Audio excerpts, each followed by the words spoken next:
Assalamualaikum warahmatullahi wabarakatuh. Nama saya Rafadi Nugraha Krisno, NPM saya 1441912400009 dari Paralel 3. Di sini saya akan buat video tentang tugas dari ilmu faal. Nomor 1, apa itu otot? Jelaskan secara detail. Otot adalah jaringan dalam tubuh manusia dan hewan yang memiliki kemampuan untuk berkontraksi, menghasilkan gerakan. Otot bekerja dengan mengubah energi kimia dari makanan menjadi energi mekanik, sehingga tubuh bisa bergerak, bernapas, mengedar darah, dan melakukan banyak fungsi penting lainnya. Secara lebih lengkap, otot memiliki beberapa karakteristik utama: kontraksibilitas, kemampuan memendek saat diserang; ekstensibilitas, kemampuan merenggang tanpa mengalami kerusakan; elastisitas, kemampuan kembali ke bentuk semula setelah merenggang atau berkontraksi; ekstabilitas, kemampuan merespon rangsangan biasanya berupa impuls listrik dari saraf jenis-jenis otot dalam tubuh manusia. Struktur otot terdiri dari banyak serat-serat kecil yang disebut serabut otot. Setiap serabut otot terdiri dari miofibril, struktur panjang yang mengandung protein kontraktil utama yaitu aktin atau filamen tipis, dan miosin atau filamen tebal. Sarkolema, membran sel otot; sarkoplasma, cairan dalam sel otot; retikulum sarkoplasma, jaringan yang menyimpan ion kalsium penting untuk kontraksi. Cara kerja otot bekerja. Sinyal dari otak atau saraf mengirim impuls ke otot. 2. Kalsium dilepas di dalam serabut otot. Nomor 3. Aktin dan miosin saling berinteraksi menyebabkan serabut otot memendek atau kontraksi.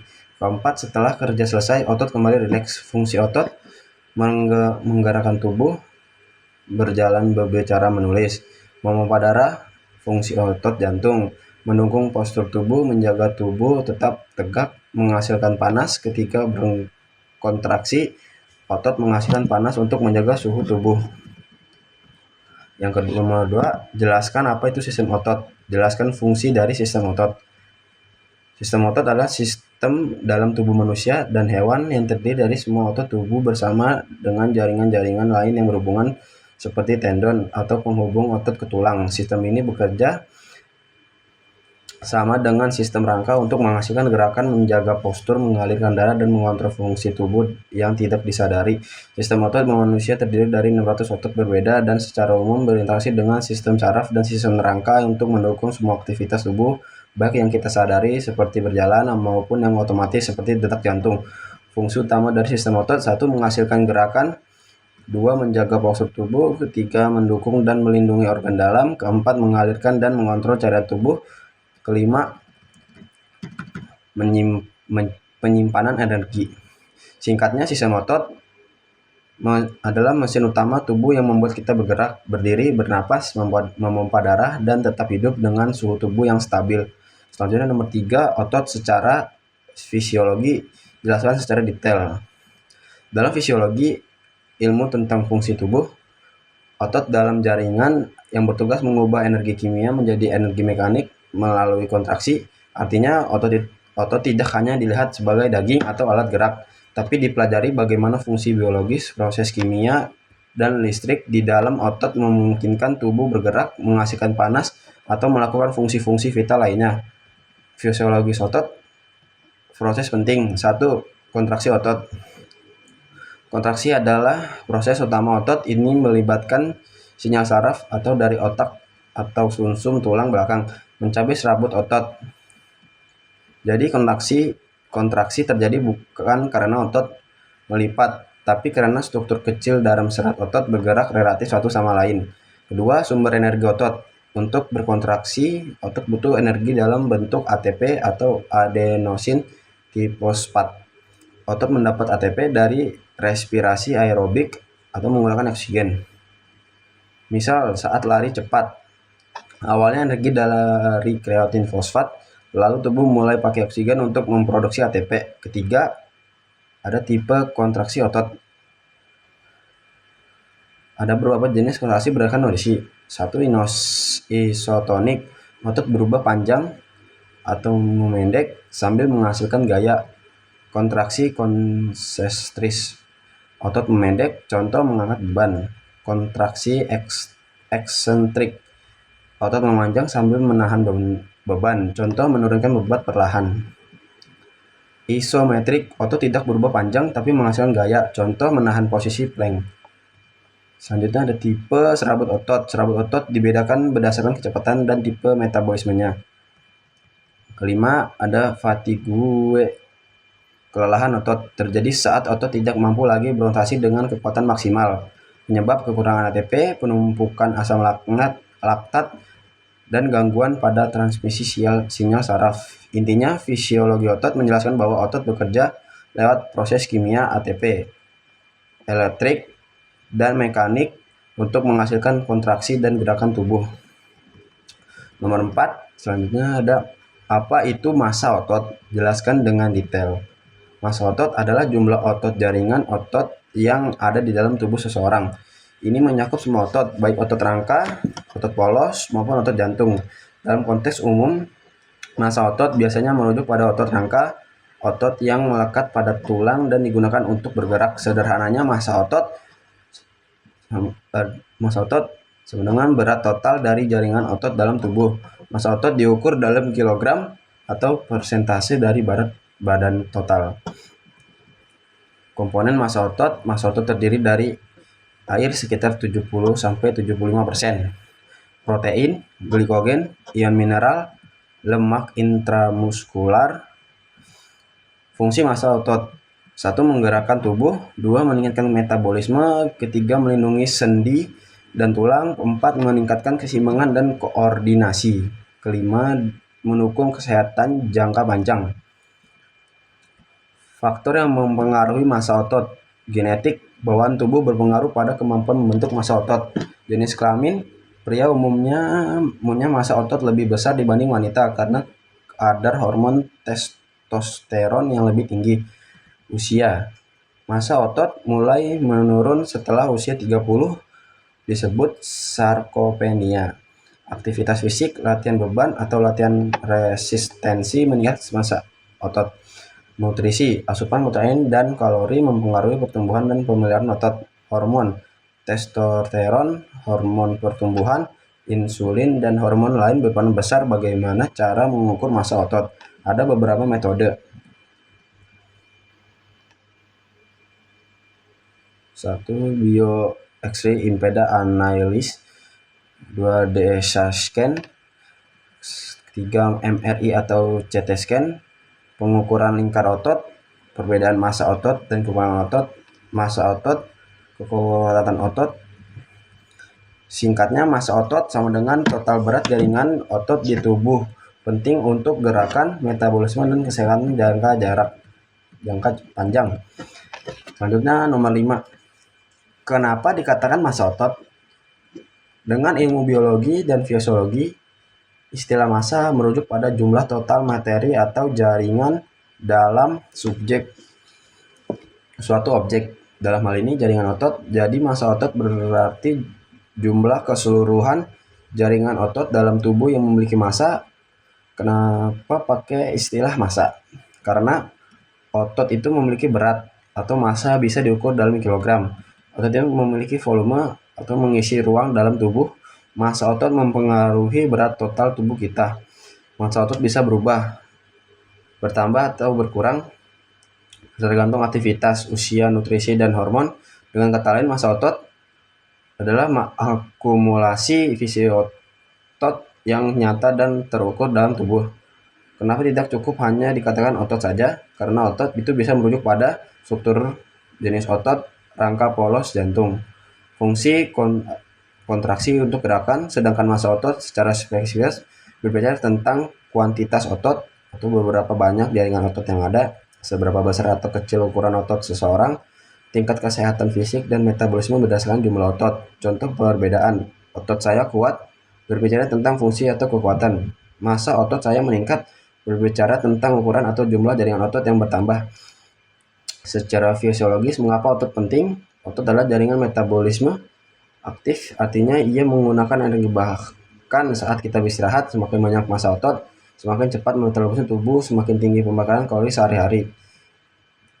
Jadi kesimpulannya disebut massa otot karena fokusnya pada jumlah fisik otot dalam tubuh yang bisa diukur dan punya pengaruh besar terhadap fungsi tubuh, kekuatan, metabolisme, dan kesehatan.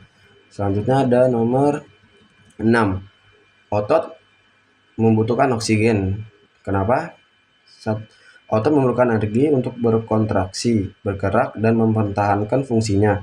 Energi ini diperoleh dari proses pembentukan ATP, molekul energi utama tubuh. Oksigen diperlukan dalam proses pembentukan ATP melalui respirasi seluler aerobik, proses yang terjadi di dalam mitokondria sel otot. Tanpa oksigen, produksi ATP menjadi kurang efisien dan otot cepat lelah. Bagaimana prosesnya secara singkat? 1. Darah membawa oksigen dari paru-paru ke seluruh tubuh. 2. Hemoglobin atau protein dalam sel darah merah mengikat oksigen dan mengangkutnya ke otot. Ketiga, di dalam otot, oksigen masuk ke mitokondria atau pabrik energi sel. Keempat, mitokondria menggunakan oksigen plus glukosa atau lemak untuk menghasilkan ATP. Yang terakhir ada 5, ATP digunakan untuk kontraksi otot, relaksasi otot, pemerahan ion-ion dalam sel otot, risiko kram atau cedera meningkat.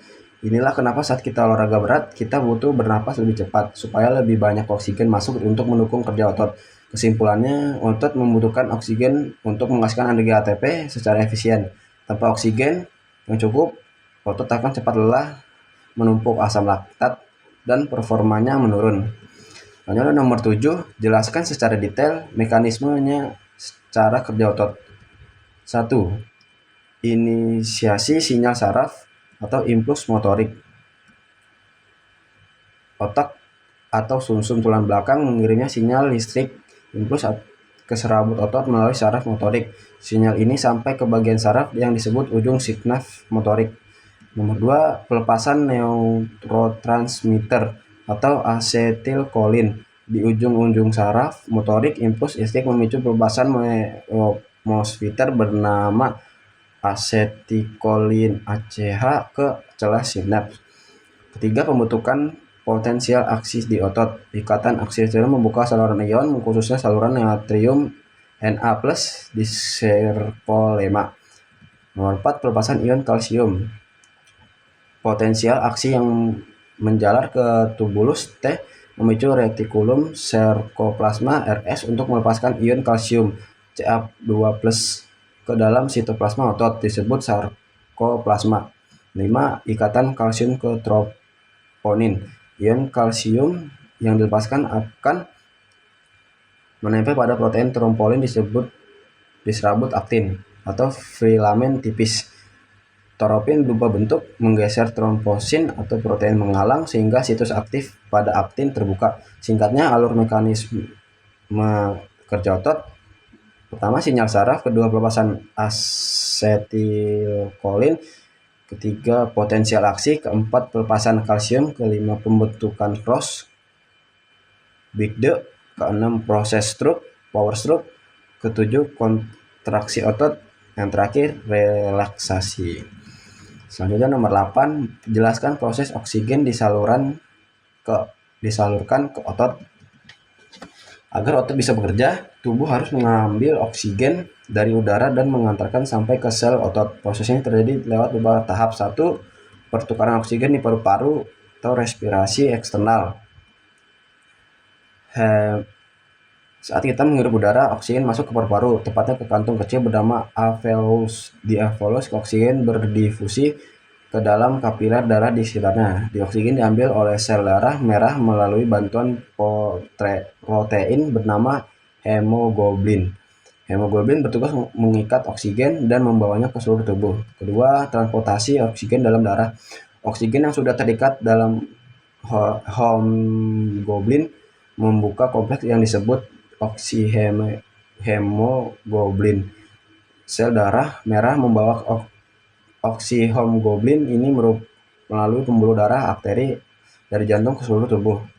Arteri adalah pembuluh darah yang mengalirkan darah kaya oksigen dari jantung ke jaringan, termasuk otot. Ketiga, distribusi oksigen ke jaringan otot. Saat darah melewati jaringan otot, oksigen akan dilepaskan dari hemoglobin.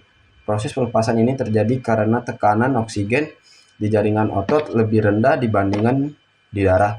Suhu otot yang lebih tinggi, peningkatan kadar karbon dioksida dan ion H+ di otot, efek Bohr. Akibatnya oksigen keluar dari darah masuk ke dalam sel otot melalui proses difusi. 4. Pengikatan oksigen oleh mioglobin dalam otot. Begitu oksigen sampai ke sel otot, oksigen diikat oleh mioglobin, sebuah protein pengikat oksigen khusus di otot. Singkatnya, alur penyaluran oksigen di otot dari udara dihirup ke oksigen masuk ke alveolus paru-paru, terus terikat pada hemoglobin dan dibawa darah ke otot dan dilepaskan ke jaringan, terus diikat di mioglobin dan dipakai mitokondria untuk membuat energi ATP. Selanjutnya nomor 9, jelaskan kontraksi otot secara detail dan lengkap. Kontraksi otot adalah proses memendekkan atau penenggangan serat-serat otot untuk menghasilkan gaya atau gerakan. Tahap detail kontraksi otot. 1. Inisial kontraksi atau sinyal dari saraf. Neuron motorik mengantarkan impuls listrik ke saraf otot. Di ujung saraf sinaps dilepaskan neurotransmitter asetilkolin ACH ke celah sinaptik.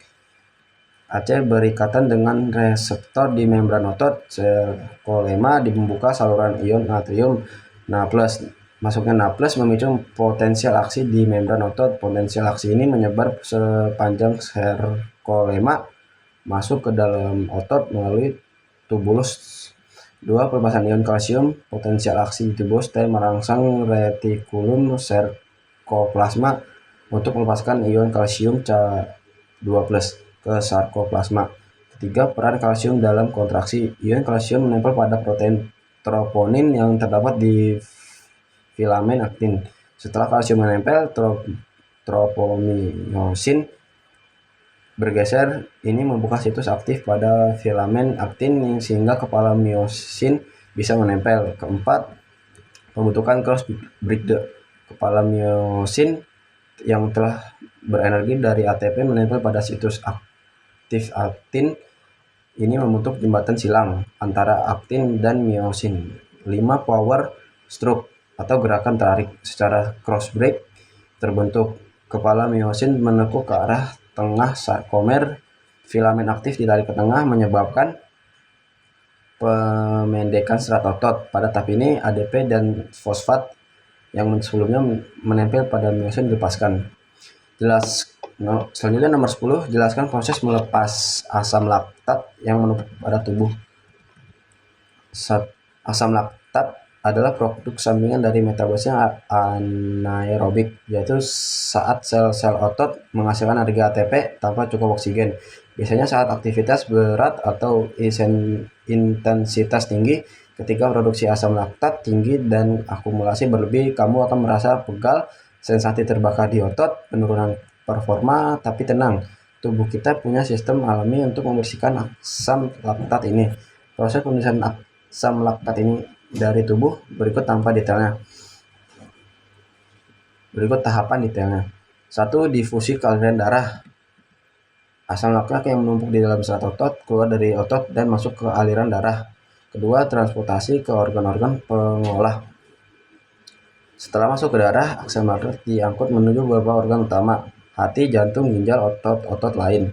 Ketiga, metabolisme asam laktat. Ada beberapa jalur untuk mengolah asam laktat.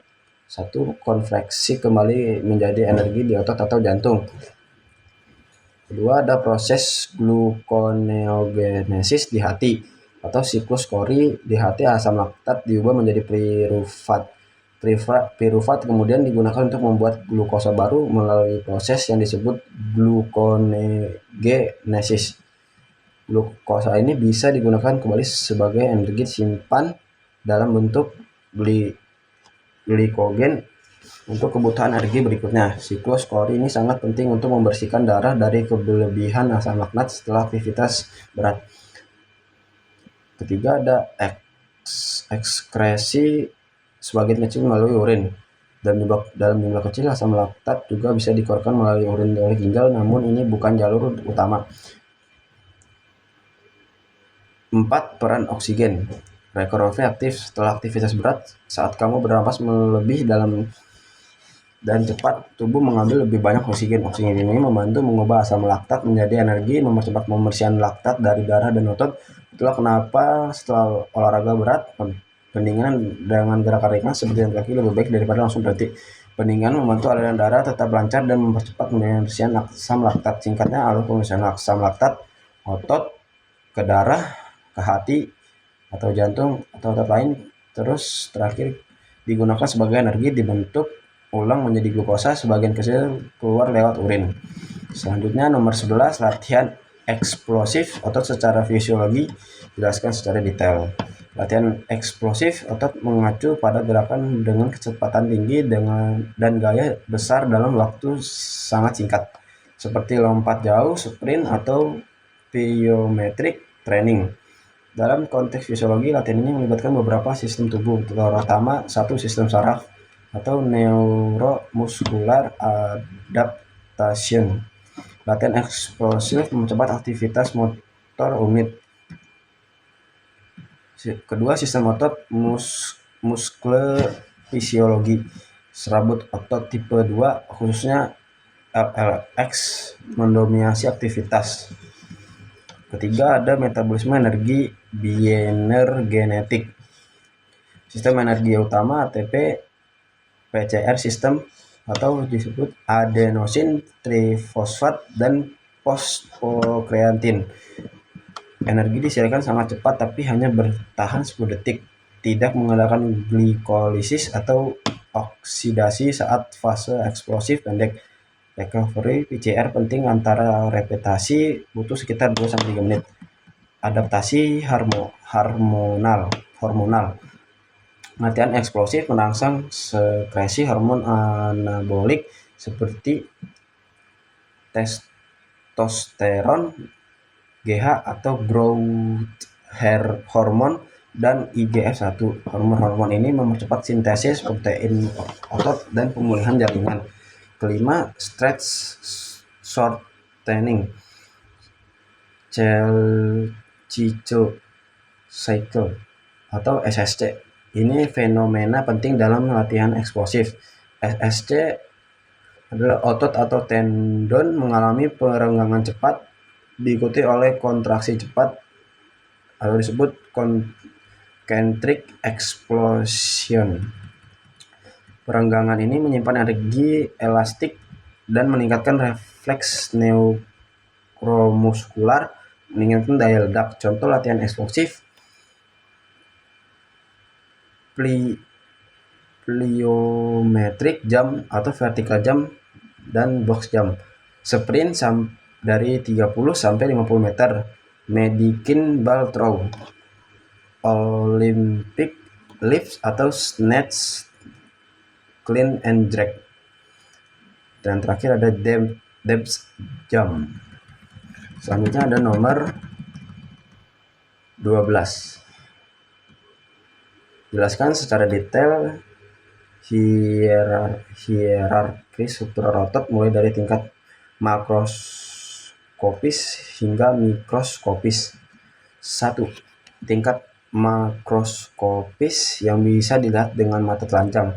Otot skelet, massa otot utuh, misalnya otot paha atau quadriceps, dilapisi oleh jaringan ikat kuat bernama epimysium terkait ke tulang melalui tendon fasciculus atau fascicle.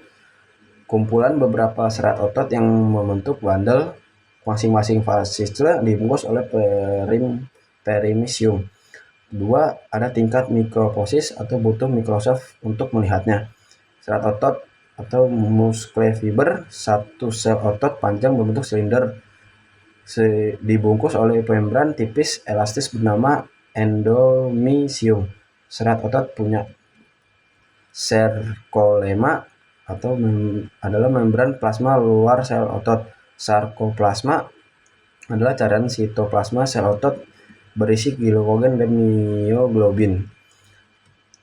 Nukleus adalah banyak inti sel di pinggir serat otot atau multinukleat.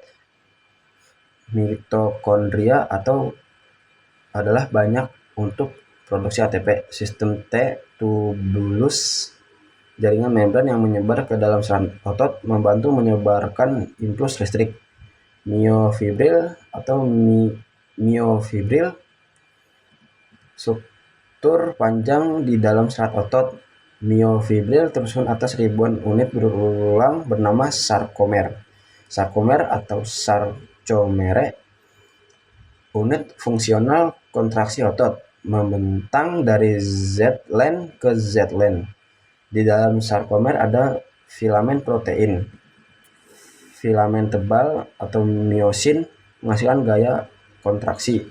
Filamen tipis atau aktin bergerak saat kontraksi. Struktur sarkomer menyebabkan pola garis terang dan gelap yang membuat otot rangka terlihat bergaris. Atau stiatet muskel. Filamen protein, bagian terkecil aktin protein utama. Filamen tipis miosin protein motorik utama. Filamen tebal troponin dan tropomiosin adalah protein regulator yang mengontrol ikatan aktin miosin. Selanjutnya ada nomor 13. Apa perbedaan antara filamen tebal dan filamen tipis dalam sarkomer? Jelaskan komposisi protein masing-masing dan perannya dalam kontraksi otot. Komposisi protein detail. 1. Filamen tebal atau miosin filamen.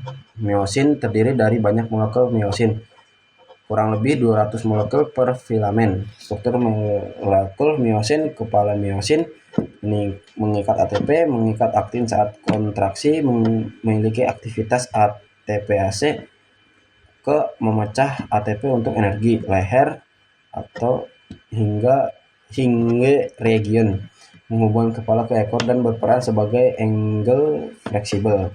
Ekor menggabungkan banyak molekul miosin berbentuk batang tebal. Fungsinya, kepala miosin berinteraksi dengan aktin untuk membentuk cross braid atau jembatan silang. Kepala miosin menarik filamen aktin ke arah pusat sarkomer saat berkontraksi atau disebut power stroke. Kedua, ada filamen tipis atau aktin filamen.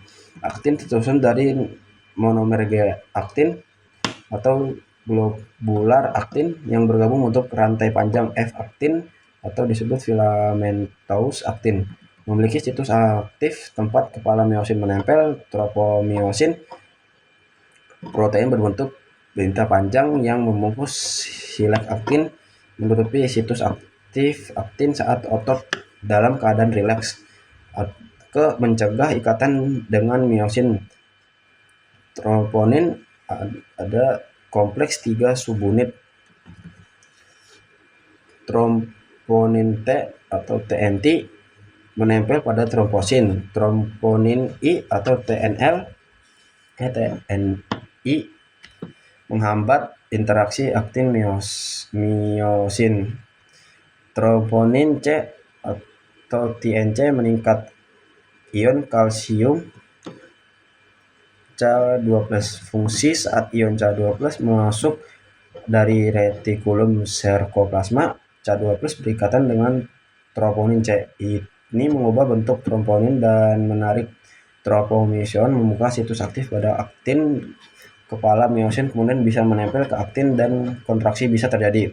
Peran dalam kontraksi otot atau sliding filament teori. 1. Saat sinyal kontraksi datang.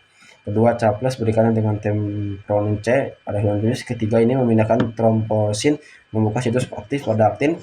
4. Kepala miosin dari filamen tebal mengikat ke aktin, membuka cross braid. 5. Kepala miosin membalik atau power stroke. Ke-6, ada ATP diperlukan untuk melepas kepala miosin dari aktin dan mengulangi siklus. Selanjutnya nomor 14. Gambarkan struktur dan fungsi retikulum sarkoplasma dalam serat otot. Bagaimana retikulum sarkoplasma berperan dalam proses kontraksi dan relaksi otot. Satu, struktur retikulum sarkoplasma. Retikulum sarkoplasma jaringan membran halus dalam dan kompleks yang mengelilingi setiap miofibril. Bentuknya mirip jaringan kantung dan tabung kecil yang saling terhubung. Terdiri dari terminal cisternae bagian RS yang melebar di dekat T-tabel, terutama untuk penyimpanan kalsium. 2. Fungsi retikulum sarkoplasma, penyimpanan ion kalsium dalam kondisi otot rileks. RS menyimpan konsentrasi Ca2+ yang tinggi. Kapan Ca+2, Ca2+ saat impuls saraf datang melalui T-tubule, RS melepaskan Ca2+ ke sarkoplasma, cairan di dalam serat otot. Penyerapan kembali Ca2+ setelah kontraksi, RS memompa kembali Ca2+ ke dalam cisternae menggunakan pompa aktif Sarca pumps atau sarcoplasmic atau endoplasmic reticulum calcareous ATPase. 3. Berperan RS dalam kontraksi dan relaksasi otot. Proses kontraksi excitation, kontraksi, coupling. 1. Impuls listrik tiba-tiba di serat otot. Kedua, T-tubule menstimulasi RS, tepatnya reseptor ryanodin untuk melepaskan Ca2+ ke sarkoplasma. 3. Ion Ca+ berikatan dengan troponin C di filamen tipis. Keempat, ini menyebabkan tropomyosin bergeser dan membuka situs ikatan di aktin. Kelima, myosin menempel ke aktin. Kontraksi otot terjadi, sliding filamen. Proses relaksi. 1. Setelah kontraksi selesai atau sinyal berhenti. Kedua, pompa Sarca aktif menyerap kembali Ca2+ ke dalam RS. Ketiga, penurunan kontraksi Ca2+ di sarkoplasma menyebabkan troponin kembali ke posisi semula. Tropomyosin menutupi siklus aktif aktin. Keempat, ikatan myosin aktif terputus dan otot kembali rileks. Selanjutnya ada nomor 15, jelaskan peran jaringan ikat epimysium, perimysium, dan endomysium dalam struktur otot. 1. Jaringan ikat. Secara umum, jaringan ikat dalam otot berfungsi menghubungkan, menyokong, dan melindungi serat-serat otot. Ia juga membawa pembuluh darah dan saraf ke dalam jaringan otot sehingga otot bisa mendapat nutrisi dan sinyal untuk berkontraksi. Kedua, ada epimysium. Ini adalah lapisan jaringan ikat paling luar yang membungkus seluruh otot.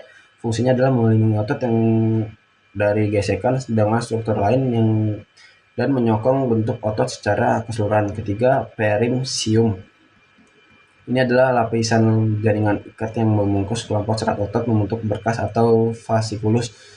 Perimysium membantu mengorganisasi sel-sel otot menjadi unit-unit kecil sehingga kontraksi otot bisa lebih terkoordinasi. Keempat, ada endomysium. Inilah jaringan ikat tipis yang mengelilingi setiap daerah otot individu. Endomysium menyediakan dukungan struktural, membawa kapiler kecil atau pembuluh darah kecil ke sel-sel otot, dan menyediakan ruang untuk pertukaran nutrisi dan limbah antara darah dan serat otot. Selanjutnya ada nomor 16, apa perbedaan utama antara otot rangka, otot polos, dan otot jantung? Lihat dari struktur mikroskopisnya.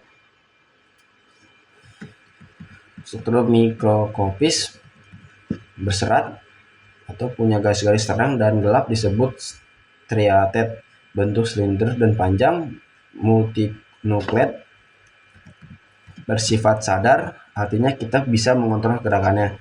Contoh lokasi, otot biceps brachia atau lengan atas, otot quadriceps atau paha depan, otot trapezius atau punggung atas.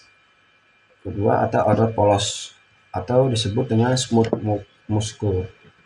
Struktur mikroskopis tidak berserat, tidak ada garis terang gelap, bentuk gelendong atau spindle shaped, ramping di ujung, satu inti di tengah sel, bersifat tidak sadar.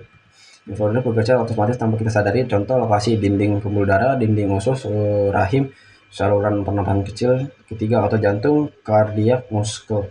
Struktur mikroskopis berserat atau disebut stiatet seperti otot rangka tapi lebih bercabang. Satu atau dua inti di tengah sel, ada intercalated disk atau cangkram antara sel yang berfungsi mempercepat sinyal kontraksi antara sel, bersifat tidak sadar atau involuntari.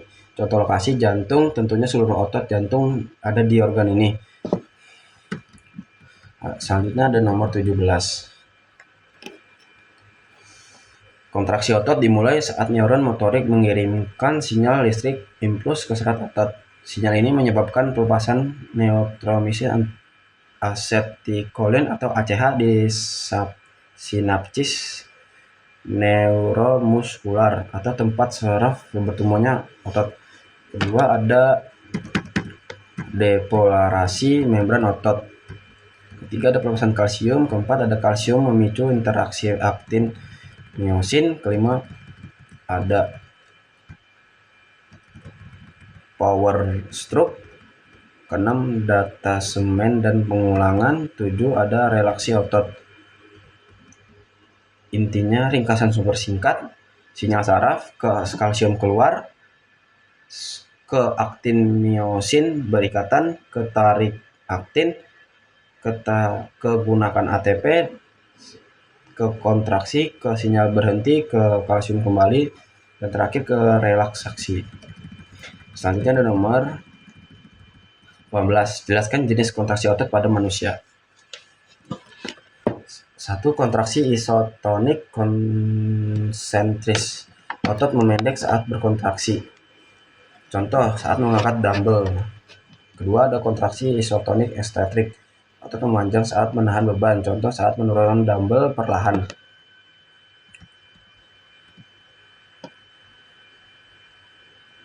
Tiga, ada kontraksi isometrik.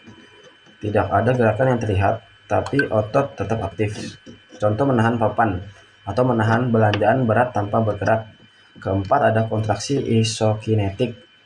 Biasanya hanya bisa dilakukan dengan bantuan alat khusus seperti dinamometer. Contoh, rehabilitas otot menggunakan mesin terapi. Kelima, kontraksi tetanik. Bisa terjadi secara normal atau seperti saat menggenggam erat sesuatu atau karena simulasi listrik di laboratorium. Selanjutnya nomor 19. Jelaskan sumber energi untuk kontraksi otot.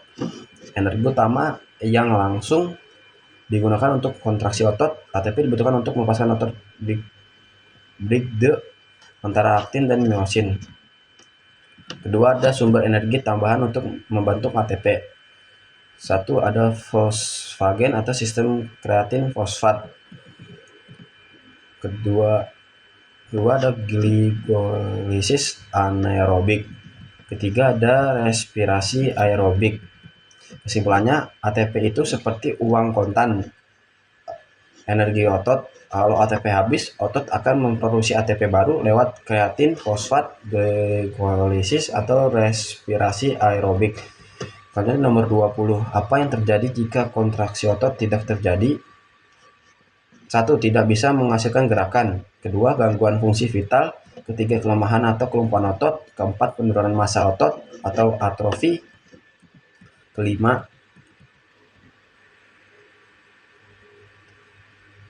kenapa bisa kontraksi bisa gagal? Beberapa penyebab utamanya: masalah saraf, kekurangan ATP, gangguan ion, kerusakan otot. Singkatnya, tanpa kontraksi otot, tubuh tidak bisa bergerak, fungsi vital terganggu, dan dalam jangka panjang bisa terjadi kelemahan atau bahkan kerusakan serius. Selanjutnya ada nomor 21. Apa perbedaan kontraksi isometrik dan isometrik? Isometrik adalah otot berkontraksi tapi tidak memendek atau memanjang. Dan isotonik, otot berkontraksi sambil mengubah panjang. Tentu ini penjelasan singkat dan jelas tentang perbedaan kontraksi isometrik dan isotonik. Penjelasan singkat, isotonik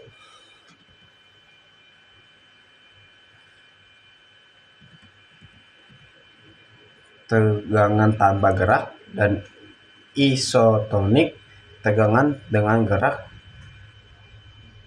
dan isometrik tegangan tanpa gerak. Selanjutnya ada nomor 22. Bagaimana kontraksi otot mempengaruhi gerakan? Prinsip dasarnya, kontraksi otot menghasilkan gaya atau force yang menarik tulang, bukan mendorong, melalui tendon, karena otot melekat pada tulang. Saat otot berkontraksi, tulang akan bergerak di sekitar sendi. Mekanisme detailnya, satu, otot berkontraksi, kedua, tendon meneruskan gaya ke tulang, ketiga, tulang bergerak di sendi.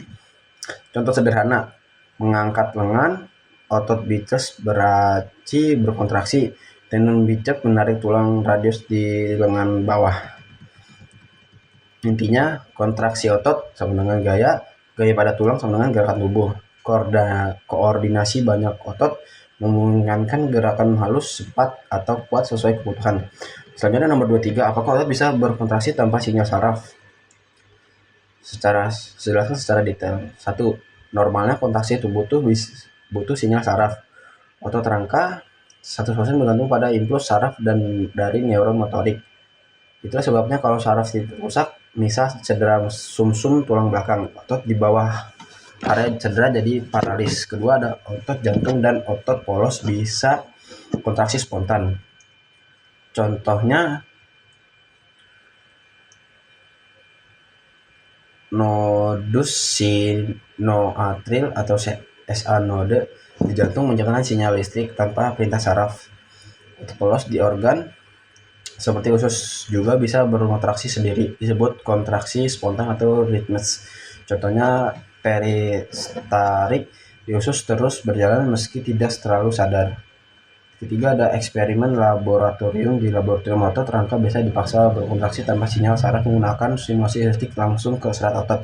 Misal percobaan dengan otot katak. Ringkasan kesimpulannya, otot rangka butuh sinyal saraf. Otot jantung dan polos adalah bisa berkontraksi sendiri berkat sinyal spesial mereka.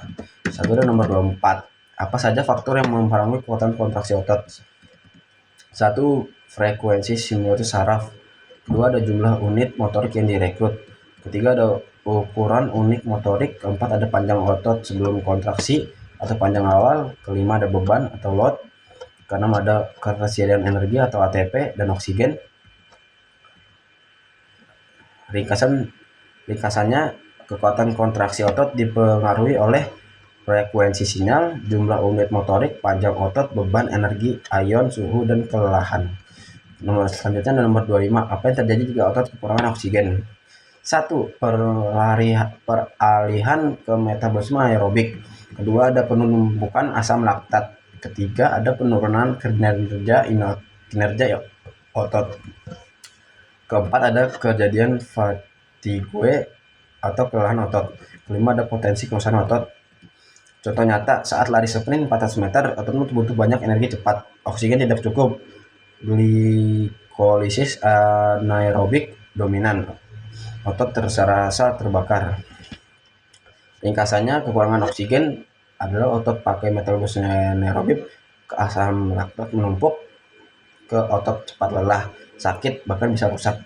Selanjutnya nomor 26. Bagaimana oksigen dilepas dari darah ke otot? 1. Pengangkutan oksigen oleh darah. Kedua, perjalanan ke otak. Ketiga, pertukaran di kapiler otak. Keempat, difusi oksigen. Kelima, peran hemoglobin. Ini terjadi lebih cepat bila suhu lokal meningkat, pH menurun, konsentrasi CO2 meningkat. Ini dikenal sebagai efek Bohr yang mempermudah perlepasan oksigen di jaringan aktif seperti otak. Ringkasannya, oksigen diangkut darah sampai ke kapiler otak, berdifusi masuk ke jaringan otot, digunakan untuk produksi energi.